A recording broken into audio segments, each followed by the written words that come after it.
bu kitab həm əqli, həm qəlbi düşündürür. Amma bir şərtlə ki, insan ki bu kitaba üst tutur, gələk neynəsin, inadı, təəssübü, kibri kənara qoysun, gəlsin Qurana tərəf. Bəziləri Quran dediyi kimi nə düşünmək istəyir, nə də yaşamaq istəyir. Öz fikirlərini Quranda axtarır. Öz fikirlərini Qurana dikt eləmək istəyir.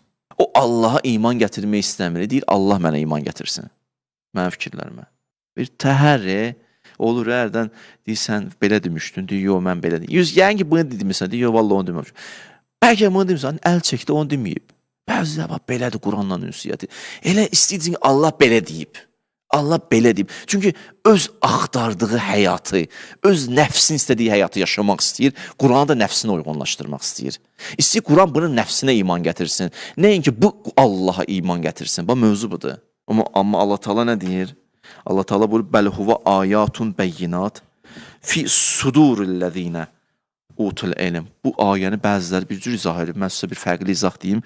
Bəzi müfəssirlərin dili ilə deyir, bu kitab aşkardır, şəffafdır ayələri. Amma kim anlayacaq bu kitaba iman gətirəcək?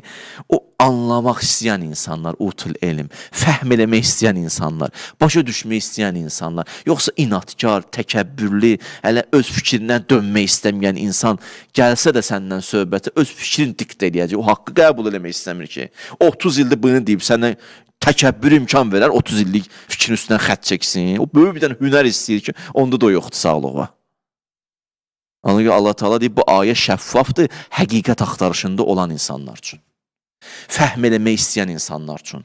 Bu ayələr çox aydındır, şəffafdır, günəş kimi. Amma fəhm eləmək istəməyən insan özü bilsin.